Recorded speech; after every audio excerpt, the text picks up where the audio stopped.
ओम शांति। आज सतगुरुवार के दिन आप सबकी याद लेके जैसे मैं वतन में पहुंची, आज तो वतन के अंदर बहुत सुंदर डेकोरेशन थी और वहाँ पर बहुत सुंदर पंडाल बने हुए थे, लेकिन उसकी डेकोरेशन में कोई लाइट की डेकोरेशन नहीं थी, लेकिन डायमंड, हीरे ऐसे लगे हुए थे जिसके द्वारा ऑटोमेटिकली लाइट निकल रही थी और उस लाइट के द्वारा बहुत सुंदर डेकोरेशन दिखाई दे रहा था। और वो डायमंड की जो लाइट निकलती थी, कुछ ऊपर, कुछ नीचे, कुछ साइड में अलग अलग प्रकार के कलर्स की लाइट से बहुत सुंदर डेकोरेशन लग रहा था। तो कुछ सेकंड के बाद बाबा दूर से आते हुए दिखाई दिए, तो बाबा उस डेकोरेशन को और वो पंडाल को देख करके मुस्कुरा रहे थे।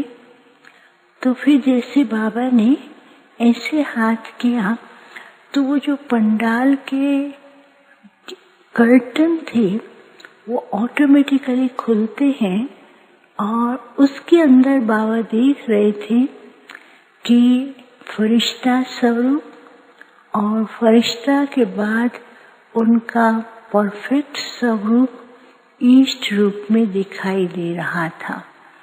तो बाबा मुस्कुरा भी रहे थे और बाबा ने कहा कि वर्तमान समय कितने लोग अपने इष्ट को पुकार रहे हैं और अपने इष्ट की पूजा भी कर रहे हैं और उनका गायन भी कर रहे हैं। तो बाबा ने कहा बच्चों को समय की पुकार अनुसार अपने भक्तों की आवाज सुनाई दे रही है या नहीं। तो सब जैसे इष्ट रूप में थे और बाबा देख भी रहे थे। तो बाबा ने देखते देखते क्या किया, अनेक बच्चों को वहाँ पर इमर्ज किया और बाबा ने कहा इन इष्ट को देखो कैसे लग रहे हैं। तो बिल्कुल परफेक्ट स्टेज के अंदर थे। तो बाबा ने कहा देखो, एक तो इनका संपन्न स्वरूप, दूसरा कोई भी प्रकार की कला की कमी नहीं है, तीसरा इनके चेहरे के द्वारा ऐसी प्रत्यक्षता है और साथ साथ उनके द्वारा जो वाइब्रेशंस आ रहे हैं उससे भी कितनी अनुभूति हो रही है। तो बाबा ने कहा कि बाप जो है बच्चों को ऐसे संपन्न स्वरूप में देखना चाहते हैं ताकि उनके भगत उन भविष्य के द्वारा ऐसी अनुभूति कर सके। तो उसमें क्या था, फिर बाबा ने कहा अच्छा, बच्चों को कहते हुए कहा क्या भक्तों की पुकार सुनाई देती है। तो ऐसे बाबा ने कहा ना, तो उसमें 3-4 प्रकार की लाइट्स निकलती थी अलग अलग। एक लाइट में ऐसी फीलिंग आ रही थी भावना की, जैसे भगत जो है अपनी भावना की पुकार कर रहे, और दूसरी लाइट में ऐसे ऊपर नीचे होती थी जैसे उनकी दुख की फीलिंग है और दुख की फीलिंग्स को अपने इष्ट के सामने प्रकट कर रहे हैं और उन दुख को परिवर्तन करने के लिए पुकार रहे थे। और तीसरी प्रकार की जो लाइट थी उसमें ऐसा अनुभूति की पुकार आ रही थी। तो बाबा ने कहा, देखो समय अनुसार भावना की भी उनको पूर्ण करना है, दुखी आत्माओं को उनको सुख की अनुभूति करानी है, और तीसरा जो है जो अनुभव करना चाहती हैं वो उनको अनुभव भी कराने हैं। तो बाबा ने कहा कि ये समय जो अभी चल रहा है वो लोग तो इष्ट की पूजा और पुकार कर रहे हैं, लेकिन ये पूरा संगम युग तुम बच्चों के लिए एक इष्ट स्वरूप और संपन्न स्वरूप और प्राप्ति देने वाला, दूसरों को अनुभूति कराने वाला है, जो तुम्हारा ही गायन पूजन द्वापर से शुरू होता है। फिर तो क्या किया बाबा ने, उन सभी इष्ट को ऐसे सामने खड़ा किया जैसे नहीं कि देवताओं का स्वरूप ग्रुप खड़ा हो, और वो इष्ट के द्वारा इतनी लाइट्स निकलती थी, इतने सुंदर वाइब्रेशन जो सारे विश्व के अंदर पहुंच रहे थे। तो बाबा ने कहा जब सभी इष्ट एक साथ इकट्ठे होंगे तो विश्व के अंदर एक नई अनुभूति और विश्व परिवर्तन का कार्य सहज हो सकेगा। फिर बाबा ने कहा कि बच्चों को इस समय क्या करना है, बच्चों को एक तो अपना संपन्न स्वरूप सामने लाना है। दूसरी बात बाबा ने कही कि ऐसे समय पर वरदाता बनकर के बच्चों को हर आत्मा के प्रति रोज कुछ न कुछ वरदानों के वाइब्रेशन देने हैं। और तीसरी बात बाबा ने कहा कि बच्चों को हर रोज अपने अंदर चेक करते रहना है कि क्या मेरे अंदर वो 16 कलाओं की संपन्नता का स्वरूप पूरा है या उसके अंदर भी अभी तक परसेंटेज चल रही है। तो बाबा ने कहा अभी तक भी बच्चे परसेंटेज में ही चल रहे हैं, लेकिन परफेक्ट की ओर अभी तक सभी नहीं पहुंचे हैं। तो बाबा ये कह रहे थे कि परफेक्शन पे पहुंचने के लिए अंदर की चेकिंग और साथ साथ बाप के साथ रियल कनेक्शन से अपने स्वरूप को भी परफेक्ट कर सकेंगे। फिर चौथी बात बाबा कह रहे थे कि जो ये देवियां हैं वो परफेक्ट भी हैं, प्यार की स्वरूप भी हैं और साथ साथ उनके अंदर शक्ति भी है। तो बच्चों को क्या करना है, अभी वर्तमान समय माया के भिन्न भिन्न रूप जो आ रहे हैं या कैसे भी आते रहते हैं, तो भिन्न भिन्न माया के रूपों के सामने शक्ति स्वरूप बनने के लिए अपने अंदर ऐसी परफेक्शन को लाना है ताकि माया को हिम्मत न हो सके आपके सामने आए। तो शक्ति स्वरूप भी बनना है और प्यार के स्वरूप तो है ही है। कभी कभी प्यार के स्वरूप में माया को अच्छी तरह से नहीं परख सकते हैं, तो उसको परखने के लिए भी परफेक्शन और करेक्शन चाहिए। तो बाबा ऐसे बता रहे थे। फिर बाबा ने कहा आगे चल कर के समय ऐसा आएगा जिसमें सत्यता क्या है, असत्यता क्या है, वो मिक्स रूप होगा। उसको पहचानने में कभी कभी बच्चों को कठिनाई भी हो सकती है, इसलिए सत्यता को, वास्तविकता को, माया के रूप को पहचानने के लिए बाबा ने कहा मन के अंदर बिल्कुल क्लैरिटी रहे, मन को एकदम क्लीन करते रहें और बाप से क्लियर कनेक्शन रखें, तो माया के जो भिन्न भिन्न रूप हैं, मिक्स रूप में, उसको भी पहचान सकेंगे और उसके सामने शक्ति स्वरूप बन करके माया को दूर भगा सकेंगे। तो बाबा ने फिर वही स्वरूप दिखाया, कैसे ईष्ट के रूप में बैठे हैं और भगत पुकार रहे हैं और भक्तों के पास लाइट की किरणों के द्वारा उनकी जो मनोकामनाएं हैं उनकी भी उनको अनुभूति हो रही है। तो बाबा ने कहा बच्चे परफेक्ट बने, अनुभव कराएं, भक्तों की मनोकामनाएं पूर्ण करें और विश्व के अंदर शुभ वाइब्रेशन के, साकाश के वाइब्रेशन भी भेजते रहें। फिर बाबा को भोग स्वीकार कराया और स्वीकार कराने के बाद फिर बाबा ने सबको बहुत याद दिया और मैं वापस आ गई। ओम शांति। बाबा के पास वतन में भोग लेकर के पहुंची। आज जैसे ही वतन में पहुंची तो देखती हूँ बाबा कहीं से चक्कर लगाकर वतन में पहुंच रहे हैं,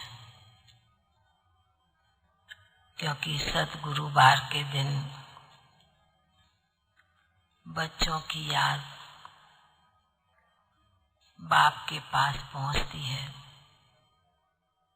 तो बाबा ने कहा, जब मैंने पूछा तो बाबा ने कहा कि बच्ची अभी दुनिया के हिसाब से, दुनिया में जो समय चल रहा है, भक्त बच्चे भगवान को याद कर रहे हैं, देवियों के रूप में भी याद करते हैं तो देवताओं के रूप में भी याद करते हैं, खोजते हैं। तो बाबा ने कहा कि विशेष रूप से बाबा अमृत वेले से ही बच्चों के पास में भी जाते हैं और विशेष समय के अनुसार भक्तों के पास में भी गए। तो बाबा ने कहा कि हर समय तो कोई न कोई रूप से अपने इष्ट देव के रूप में याद करते हैं भगत बच्चे, पर विशेष सभी शक्तियों का, देवताओं का भी सामने रूप रख बच्चे याद करते हैं। तो बाबा भी अपने बच्चों को, बाबा ने कहा कि जिन बच्चों ने बाबा से विशेष अपने अंदर शक्तियां भरी हैं, गुण भरे हैं, बाबा ने कहा वह शक्तियां गुण देने का समय द्वापर युग से तो हो गई, पर विशेष संगम के समय हर आत्मा की जो पुकार है भक्त बच्चों की, बाबा ने कहा यह सुनने का समय है। क्योंकि कितना ना कोई प्यार से, कोई कितना ना दुखी होकर, कोई अशांत होकर देवी देवताओं के पास जा रहे हैं, कुछ मांगने के लिए, कुछ लेने के लिए। तो बाबा ने कहा कि इसलिए बाबा अपने बच्चों को, जो बच्चों ने इतने समय से अपने अंदर शक्ति भरी है, बल भरा है, तो बाबा ने कहा अभी समय है भक्त बच्चों को देने का। तो बाबा ने कहा कि जिस प्रकार शिव बाबा शिव शक्ति कहलाता है, शक्तियों के ऊपर शिव कहलाता है। तो बाबा ने कहा कि बाप का वरदान सदैव शक्तियों के ऊपर होता है, हाथ होता है। तो बाबा ने कहा कि इसलिए आप बच्चे इस समय के अनुसार दातापन का विशेष अभ्यास करो, क्योंकि आत्माएं पुकार रही हैं किसी न किसी कारण से। तो बाबा ने कहा कि दातापन के संस्कार होंगे जब आप देते रहेंगे। द्वापर से तो आप सभी ने दिया, साक्षात्कार कराया, पर बाबा ने कहा संगम के समय जो आप बच्चों ने बाप से प्राप्त किया है वह अभी विशेष रूप से देने का समय आया है। इस चीज का हर एक बाबा के बच्चे, ब्राह्मण बच्चे, चाहे शक्ति है चाहे पांडव है, हर एक यही पुरुषार्थ करे कि मुझे देना है, कुछ प्राप्त कराना है। तो बाबा ने कहा कि बाबा विशेष रूप से कई जगह यही भी देख रहे हैं, कहाँ बहनें छोटी हैं, इतनी सामर्थ्य नहीं है, शक्ति नहीं है, फिर भी जब उनके सामने कोई भगत बच्चे आते हैं तो भी बाबा उनमें शक्ति भरकर, बल भरकर उन्हें शक्तिशाली बना देता है। तो बाबा ने कहा कि इसलिए समय के अनुसार बाबा अभी इसी सेवा में लगे हुए हैं और साथ में सभी बच्चे भी हैं। तो मैंने बाबा को कहा कि अभी विशेष सेवार्थ निमित्त टीचर से बड़ी बहनें आई हैं। तो बाबा ने कहा कि इसलिए तो मैंने विशेष शक्तियों को ये कार्य, ये भार दिया कि कोई कैसी भी आत्मा हो उसे देने का कार्य, जिस प्रकार बाप का हाथ सदैव बच्चों के ऊपर होता है, ऐसे आप विशेष, चाहे पांडव हो चाहे शक्ति हो, मुझे कुछ देना है, प्राप्त कराना है, इस चीज का लक्ष्य रखेंगे। बाकी तो सभी को देने वाला बाप बैठे ही है। तो बाबा ने संदेश आज के दिन इतना सुनाया और बाबा के सन्मुख भोग रखा था। तो बाबा ने कहा कि देखो बच्ची, बाप के पास तो अनेक स्थानों से भोग आता है बाबा के घर से, पर अभी दुनिया में भी देवियों के आगे भक्तों को भी भोग खिलाते हैं, कुछ न कुछ देते हैं। तो बाबा ने कहा यह भी रस्म रिवाज इस संगम की दुनिया में भी भक्ति में चली आती है। तो आज भी कई आत्माओं का विशेष भोग था। बाबा ने भी उन बच्चों को, उन आत्माओं को बड़े प्यार से मर्ज किया और मधुबन का भोग स्वीकार कराया। बाबा ने कहा कि इन बच्चों का भी भाग्य है, गई हुई आत्माओं का, जो बाप अपने बच्चों को इमर्ज करके वतन में भोग स्वीकार कराते हैं। ऐसे कहते हुए बाबा ने सभी भाई बहनों को, जो जहाँ पर भी है, जिस स्थान पर भी बैठे हैं, किसी भी कोने में बैठे हैं, पर बाबा ने आज के दिन सभी भाई बहनों को बहुत बहुत दिल की याद प्यार दिया और बाबा का याद प्यार लेते हुए नीचे पहुंच गए। ओम शांति।